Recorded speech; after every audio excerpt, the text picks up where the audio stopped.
Hey, what's up, rock stars? It's Rox. Welcome back to the channel. All right, you guys, let's talk about why Sap and all of his full of fucking niggatry this week. Let's talk about the polls. Let's do a little bit of Rona check-in. Let's just talk about it, shall we? All right, you guys, top of the video today. We have got to talk about why Sap and his carrying on this week.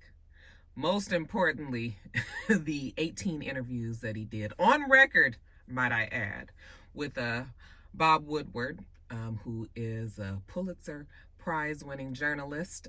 He has several books out. Last year or 2 years ago, he wrote a book talking about the chaos in the White House called Fear. He now has a follow-up book coming out in a few days, I believe, called Rage. And this book focuses more on why Sap and I guess his process as y'all stupid ass president. So anyway, I'm just so baffled by this story because I honestly cannot believe that YSAP would even agree to allow himself to be recorded. I also know that he has a tremendous ego, and he probably felt like Bob Woodward was just kind of one of his homeboys, or, you know, one of the cronies that he was actually kind of impressing, you know, letting them know, you know, off the record, which is never off the record when you're talking to a journalist writing a book, right? Okay. But anyway, off the record, yeah, it's a whole bunch of shit going on that the American people don't know about. You know, he can tell Bob, but he won't tell the rest of us. So the biggest part of this book that everybody is talking about, of course, is coronavirus and the fact that YSAP deliberately lied to the American people. And even though he knew the dangers of this deadly virus as early as January, remember, we didn't really get to action around here until March. January 28th, evidently he was briefed and told him that this virus was on its way and that this was going to be the biggest national security threat. This will be for sure the biggest that he's ever faced in his presidency. This could be comparable to the 1918 Spanish flu when 6 million people died.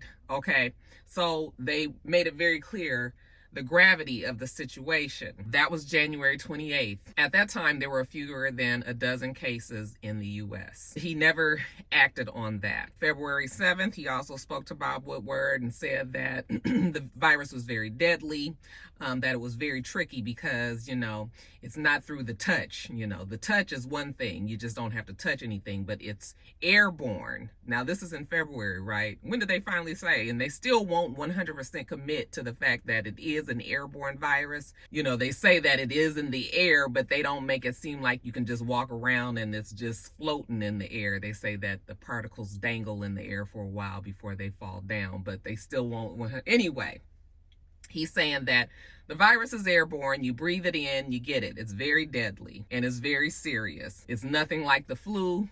Okay, the flu kills 1%. This is, you know, we talking somewhere around 5%. So 5 times the amount of people that die from the flu is going to die from this virus, you know, if it gets really serious here. Anyway, throughout a series of interviews that he's had with Bob Woodward, he goes on to say that they found out that it's not the elderly that's just getting sick, that it is killing, you know, young people as well. He downplays the whole thing because he doesn't want to create a panic. You know, he still likes to downplay it. This was as far into us knowing about the virus as April. You know, he was saying that he still likes to downplay it because he doesn't want to cause this panic. Of course, we all know that that was in private. In public, he's saying, oh, we're going to have control of it. Eventually, the virus is going to disappear. You know, we're going to take whatever actions that we have to take care of this.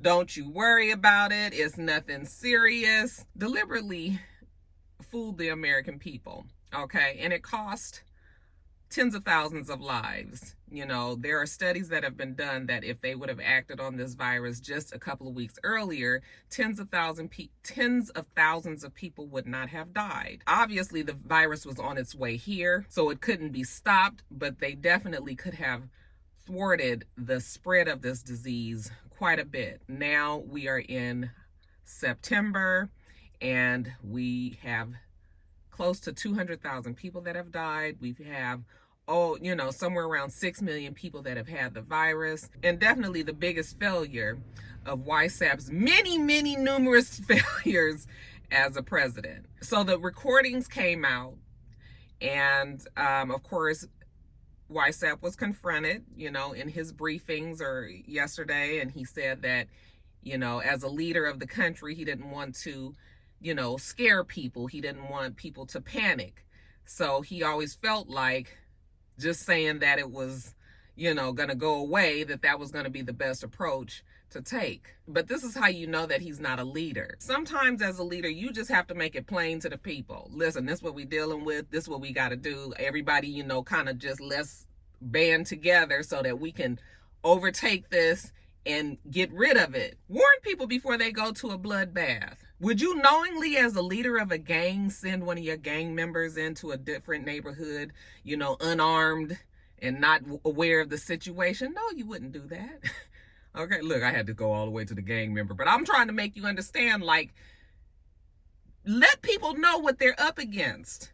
Okay, especially when it's something this serious where lives are at stake, where obviously you putting your head in the sand is not going to change anything. I'm just the most amazed at the fact that he allowed himself to be recorded saying these things.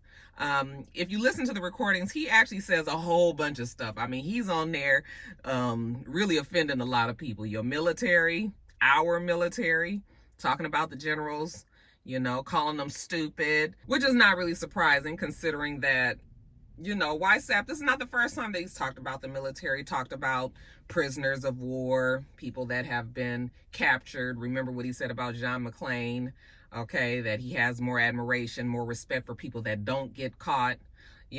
These are people that put their lives on the line every single day. He said that, the higher ups in the military, they don't really like him. The soldiers love him. Okay, rock star soldiers out there, I would love for you at this very moment to chime in and let me know. Oh, I don't know, maybe you guys can't do that.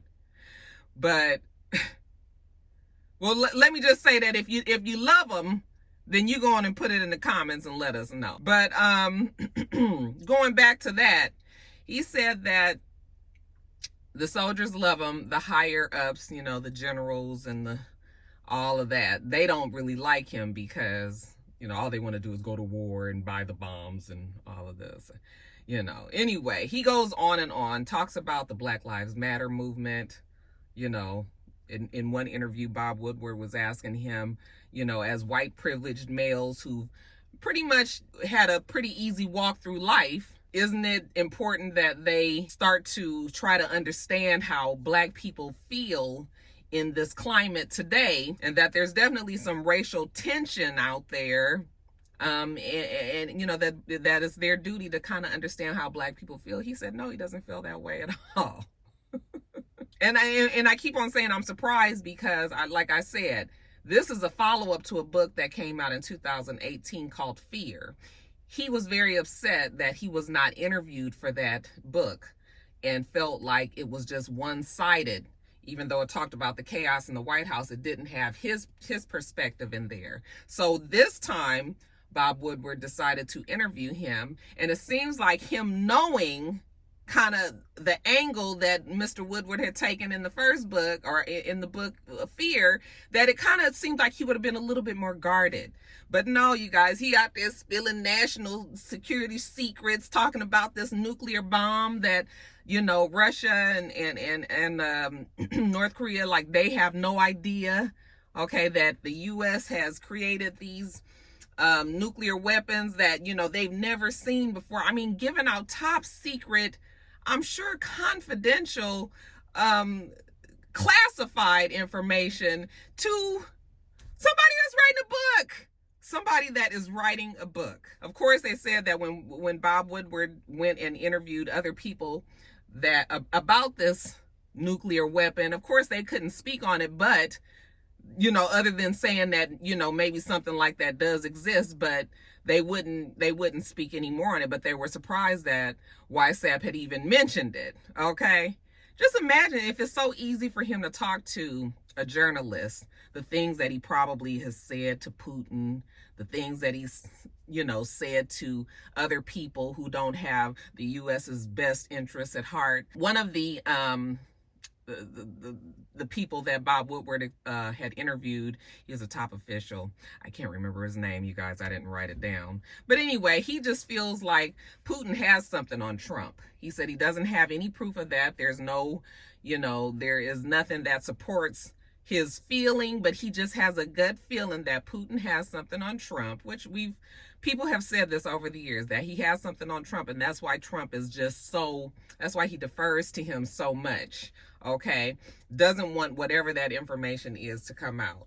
But yeah, you guys, it's a doozy. It is a doozy. And I just, when I think about people who have reached out to me that told me that they've had family members that have died from coronavirus, when I think about just the sheer number, 190,000 people, we're close to 200,000 people that have died from coronavirus. I don't know how anybody could really forgive him of knowingly knowing that this virus was coming and that they still would continue to support him. I just don't get it. This man said all kind of shit. And it was just sort of like, I think he really felt like it was making him look good. Like he's talking to, one of his guys like, oh yeah, we've got all these things going on. I'm the stupid ass president and I take care of these things. And, I just feel like it's just amazing to me. It honestly is amazing to me. When I've been reading and watching all of the different, news outlets talking about this story, and it's just crazy. The guy who thought that that Putin has something on him is named Dan Coates. That is his name, you guys. But anyway, yeah, I'm shocked. But nothing should really surprise me right now, because this is just how it's been for like the last 4 years. I think that his core support group, his base, they are still not going to care about this. All right. But when it hits the military, though, that's where I feel like all of these patriotic Americans who, kind of put the flag and, the patriotism of us citizens first, it seems like they would have a problem with the attack on the military. But I felt that way about Christians. I thought the fact that WhatsApp is clearly not a Christian, clearly don't go to church, don't know the mannerisms, don't know any of the things that happen in church, don't know when to pray, when to look down. I mean, just basic things about going to church. He ain't know nothing, didn't know where the Bible was, the hymnal was. And, we've seen him. He don't go to church, any of that. But he has like this really strong hold with, some Christians. Yeah, we open in the church and that people are dying from this virus. Yet and still you pushing for the churches to open. You pushing for the schools to open. Okay? You sending these kids to their damn deaths. You potentially sending these kids to their death. Like, it's just... I am just wondering, what is it going to take for people to finally be like, oh no, this motherfucker crazy. It's just, I don't know. But anyway, the book is coming out soon. It's called Rage. It's by Bob Woodward. It should be a very interesting book. I mean, they got books coming out left and right. Everybody is talking about WhatsApp right now. I'm telling you, if anything else, this man has made so many people rich. I have never seen so many books come out about a sitting president. I have never seen, news stations dedicate their whole entire platform just to trying to get the word out to everybody that this motherfucker is not who we want in 2020. Okay. Like, it's just, and I've seen political correspondents, people getting jobs, they just busy because they always on these shows. Like, folks is really just doing a lot right now, when it comes to WhatsApp and this whole election and everything. But yeah, you guys, it is some fucking nigga tree. You need to go and read up about this story. It's amazing. The fact that he just sits up there and just sort of like, oh yeah, because I'm the leader. That's my Trump voice. I'm the leader, of the free nation. He has to make sure that he doesn't panic anybody. He doesn't want to scare people. He is concerned about that fucking stock market. He was making sure that we didn't have any more financial problems already that we were going to be facing from this coronavirus. So he was just trying to, as long as he could, put the blinders on everybody and be like, oh, don't you worry about it. Meanwhile, motherfuckers is passing out and can't breathe at the hospital, and we ain't got enough ventilators, ain't got enough equipment for these, people that are working on the front lines, ain't got no masks, ain't got no, splash guards, with none of this. And you've been knowing. But then I remember when ABC did an hour special where they actually talked about all of this. Nothing was confirmed. We didn't have any recordings, but ABC did a whole timeline of when the virus was going on in China and when it came over to the US, and how, Trump knew around New Year's Eve that some shit was happening possibly, and how he was briefed in January. ABC did a thing about this a few months ago. I remember watching it one night. Okay. And now here we go with this book and all of this, and him just flat out admitting to it. Child, it is just something else. The ego in that man is just the largest. Because I guess he just really didn't think that Bob Woodward was going to say anything. Child, it's crazy. But anyway, y'all go on and read up on that. Sit down with Bob and let him tell you all of the other shit that YSAP has told him. It's a intriguing read, if I should say so. Joe Biden. Y'all gonna vote for Joe Biden, or you gonna vote for YSAP? I'm just gonna keep reminding you that those are the two choices. Okay. Yes, I am clear that we need to demand things of Biden, that you shouldn't just blindly vote for somebody. But really, at this moment, I don't really care. I just don't want YSAP to be in office any longer. So I'm going to vote for Biden, and that's just what it is. The polls are saying that Biden has more than enough states to win if we were to vote today. They say that he has a 74 in 100 chance of winning, as compared to Donald Trump's 26 in 100 chance of winning. There's just a few states that they're worried about: Florida, Georgia, Texas, Ohio. These are the states that it could go either way, that the race is very close in those states. This is what the polls are saying. If I was a betting woman, I would put my money on it, okay, that Joe Biden would win. But I'm not no betting woman. And child, we done been down this road before. We thought that Hillary Clinton had it in the bag, and then she didn't. So we cannot slack up on this. We cannot think that Biden has it, because Trump obviously has his ways to try to make it happen. We ain't even got to discuss the fact that, they're trying to fuck up the mail voting. And we know there's going to be problem at the polls, especially, in these states that have had problems historically. It's just going to be a crazy time. But yeah, they're saying that they believe that Joe Biden would be the winner. We have 54 more days until election day. Okay. So y'all going to put that in your little memory bank. All right. That is not done. The battle is not won. And we can't just always rely on these polls. I saw Joe Biden being interviewed yesterday, and he was really pissed at the fact that, YSAP knew about coronavirus and didn't say anything. Of course, they're going to take this and just really blow it up. But this is a big deal, you guys. It really, truly is a big deal. So I'm just going to continue to tell people to make sure that you vote. Make sure that your voice is heard. Are you registered to vote? Okay. I'm starting to realize that there are a lot of people out there, people that are not even registered. I found out a couple of weeks ago that they said only 20% of the NBA was to vote, the basketball players. 20%, you guys. 20%. I was just like, what? I mean, Anyway, you guys, so yeah, please make sure you get more active. If you feel that the only way that you can do that is that your potential candidate does the things that you ask of them, then get involved. Ask for these things. Go to the town halls, get out there and make a difference. Get on your social media and say it. But just be active. All right, you guys, let's switch gears a little bit. The fires on the West Coast, pretty much the West Coast is on fire, okay, between California, Oregon, Washington, Colorado. When you look at it from the satellite images, it is plumes and plumes and plumes of smoke that is just, when I talk to my family in LA, they're all telling me about their cars being covered in ashes.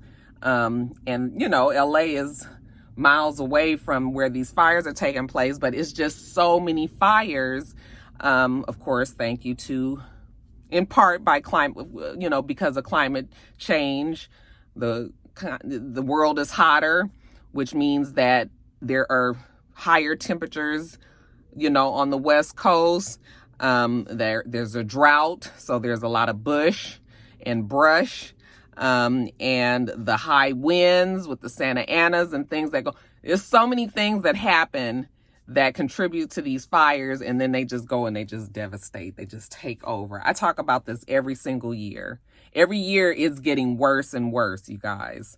And this year is probably, they're saying that this is probably the worst that California has ever faced in any of the history of the brush fires that they've had out there. Like I said, communities gone. Whole communities, all right? Whole cities like being wiped out by this fire, sometimes being taken over so quickly that, they can't even get a proper warning out on the news. Like, literally the sheriffs and the police are like driving up and down streets and just yelling for everybody to get out their house and to evacuate. That's how quickly that these fires are taking over. It is a sad situation, you guys. Yesterday, it was crazy because I was watching the news and I saw that they showed San Francisco, the Golden Gate Bridge. And it was midday and it looked like it was, I don't even know what the fuck it looked like. It was orange, first of all. The sky was orange. It was so damn cloudy. You would have thought that it was nighttime. It was dark, and they said that was just all ashes and smoke that was just blowing through there, and that, you couldn't even see the sun. You couldn't see the sky. Nothing could get through because of this heavy smoke that was going over San Francisco. And it was actually depressing to see that. San Francisco is a beautiful city. And just to know that, there are people out there who are breathing in this air, who don't have a choice. We're in the middle of a pandemic, so you have to stay in the house. You can't really go out too much. It is fucking 100 degrees. It's hot. Most people in LA, because these homes were built, they're old homes. They don't have air conditioning systems in their home unless they put it in later. So you've got all these people that are in the houses. It's hot as fuck. They got to stay in. The air quality is bad. It's just bad times out that way. And like I said, it gets worse every year. This climate change is crazy. You saw how in Denver, one day it was in the 90s and the next day it was 29 degrees and it was snowing. They had a snowstorm. One day, you guys. So it's a whole lot that everybody on that side of the United States are having to deal with. And my heart goes out to you. Prayers up. People are losing their lives and losing their livelihoods, losing their entire everything. And when it's a good amount of the state, how do the insurance companies even insure all of these people when it's thousands and thousands and thousands and thousands of people that are going to be putting in claims? These insurance people ain't even going to have the money to be taking care of these people,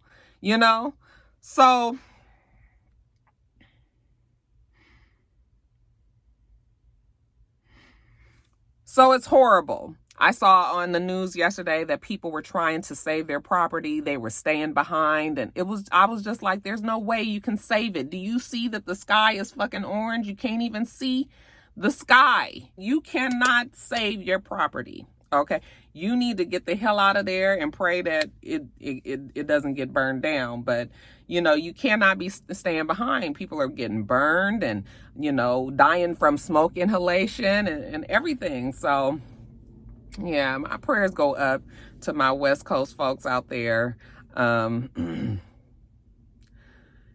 Every year is so bad, you figure like, what is left out there to burn? I mean, California is a big state, but I know that they've been in a drought for years. They can't even really water their grass, and there's certain times and they get fined, and they're encouraging people to have rock gardens and rock yards as opposed to having grass. And it's bad, y'all. It is bad. So everybody out that way, I just want you to hold your heads up, all my rock stars, all of my friends and family out that way, but all of my rock star friends and family, y'all just be safe, okay? We gonna try to get through this fire season one more again. All right, you guys, and then Rona check-in. So we're good. Okay, the It's Rock's household. Hopefully you guys are. Actually, I talked to I had one rock star who told me that they had some family members that was ill from coronavirus, and some that had died. I've actually talked to a few people this week that told me that they had family members that died from coronavirus. So, my heart goes out to you guys. It is definitely still real out there in them streets. We are heading into the colder months. I can tell that the weather is starting to change here, even in Atlanta. As soon as September hit, like, it's cooler in the mornings, it's cool in the evenings. Like, I'm in my car right now, it's like 9:15, and I don't have my car running. I don't have the air on. I'm about to, though, because it's starting to get a little warm. But, like, I would have never been able to do this just like 2 weeks ago. So I can tell the weather is changing. We're getting in the colder months. They're already saying that there's going to be another wave, and that's going to be also coupled with the flu season. And, people need to be prepared for that. I'm just going to continue to say, you guys, please put on your fucking mask, even though YSAP would make you think that the mask was not important. Wear your mask. Oh, you guys, I bought the cutest. This is a side note. I bought these things that you can actually, this is for my ladies, my girl rock stars out there. They have this thing that you can put underneath your mask, and it kind of sits out like this. It's like a, what is the material? It's like that bendy material. I can't think of the word right now. But anyway, it's like a, I don't know what to call it, but it looks like this, right? And it fits on your face right here, and then you put the mask over it, and then it holds the mask out further from your face so your lipstick don't get on it. If I remember, I'm gonna post it on my Instagram stories. You guys, I forgot I got Jasmine out here. I hope she ain't ran off nowhere. But anyway, I bought one of those so that I can wear it when I wear my mask with my lipstick, because I be feeling like, this rubbing all up on my face. I'm gonna look crazy after I take this mask off. But anyway, continue to wear your mask, continue to wash your hands, continue to social distance. Like, just do those things. Just do those things, and maybe we can kind of try to get through this. But it's real out there. It's happening. Okay. The big story that I read this week was whether or not for the college campuses to be sending their students home that are catching coronavirus. Also spoke to a rock star whose son actually caught the virus at his school. He's okay. He's back home, but he quarantined at school. Okay. There are colleges now that are having like a big wave of kids that are being infected, and they're just sending the kids home. Well, that is like, you are sending all these infected children home, and that is, potential to be spreading the virus even more. So now they're saying that no, when these colleges and these kids start to get, everybody starts to get sick, then everybody needs a quarantine where they are, okay, and not send them home. Of course, as a parent, I would imagine that you would want your child to be home if they were sick. But you also have to be mindful of the fact that traveling hundreds or thousands of miles, has a potential of definitely spreading that to a number of people on the way home. So that's like the big discussion right now, if it's morally correct for colleges to actually be sending these kids away. The colleges made it a point to open up for some of these students to actually physically go in class. So the colleges should be willing to tend to these children when they're sick in their dorms. Okay. But I was reading a story and there was like one kid that was saying like she was sick. Nobody checked on her. You know, she had to just stay quarantined in her dorm room, and, you know, that she was just in there, you know, tired and couldn't breathe well and, you know, miserable, and nobody really even cared. So it's just, I'm just going to keep on saying, child, it's just a mess. If you have children that are away at school, you know, continue to talk to them and make sure that they are being safe and using the most safe practices to, you know, keep themselves successful at keeping the virus at bay. I have quite a few friends who have kids that are off at school, and so far they haven't gotten sick. Speaking of the Rona, they're saying that, remember I was telling you guys last week about the trials that was going on, and that they were in the third phase of the trial. They had about 30,000 people that they were testing, giving some placebos and some actually giving them the vaccine for the virus. Well, AstraZeneca, their trial, their third phase trial, they have decided to halt it because there was a reaction by some people, or one person or a couple of people, I'm not quite sure, don't quote me, but there was at least one reaction where a person got this severe spinal inflammation reaction. I guess it's potentially deadly, and they're not quite sure if the vaccine contributed to that or if this was just a coincidence. They have to find out first. So now they have decided to halt the trial. And they're saying that contrary to what WISAP is telling you guys, that there is no scientist right now that will tell you that without the shadow of a doubt, there will be a vaccine that is available before Election Day. Okay. Scientists, I'm sure, don't like to work underneath the threat of a deadline, okay, because science is what science is. It's nothing that you can rush. That right there lets you know that this vaccine is still not foolproof. It's not necessarily ready. The people that are doing the trials, I'm sure they were given the choice to be a part of it, you know, or not. But I just, that is one of the reasons why I was afraid, about these vaccines being rushed to the scene. And most people, because when I asked you guys about it in the comments, most people were saying that they was leery about taking this vaccine, or they just flat out wasn't doing it. People that work in the medical field, some people said that they probably will have to.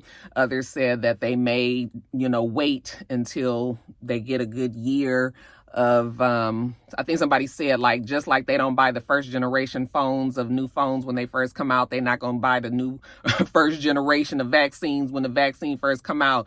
Let y'all, let the people get the dummy version, the version that got all the kinks and the bugs. And then once they work that out, and then they come out with the, the S version the next year, then they'll take the S version of the vaccine. It's not going as WISAP would have you to believe. And I think that this is probably normal. Like when you have trial phases, that there's going to be times when they thought that something was working well and, it's not.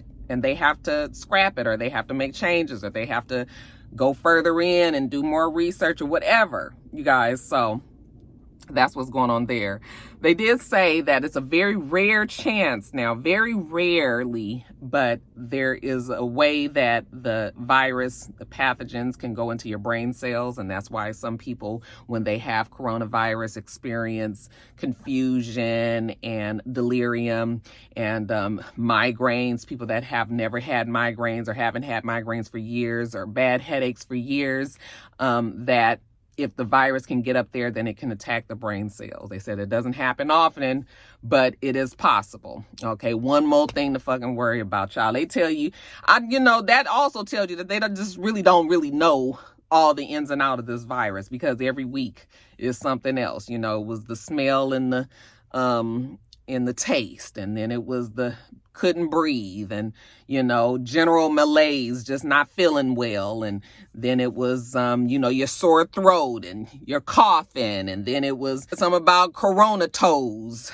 whatever that story was. And now they're talking about the brain. And, you know, so it's just always more and more things. This virus is just something that just takes over, okay, for some people. So, yeah, they still trying to figure that one out, you guys. But what else? What else? I think that is all that I wanted to talk about today. Y'all go on and line up all your comments or whatever you got to say. Whatever I have incorrect, you go on and add it in there.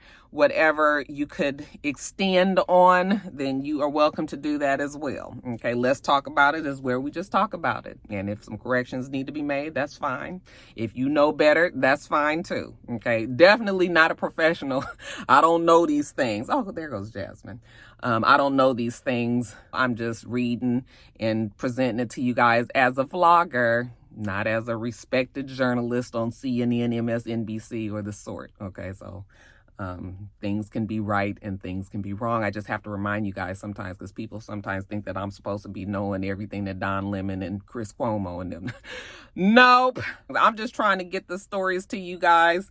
And just like I do my research, you guys can do your own as well. All right. But anyway, that's that. All right, you guys, let me get on. Make sure that you rate, comment, and subscribe to the channel. It's Rocks. The channel's for It's Rocks, and everything else I do will be in the bottom bar.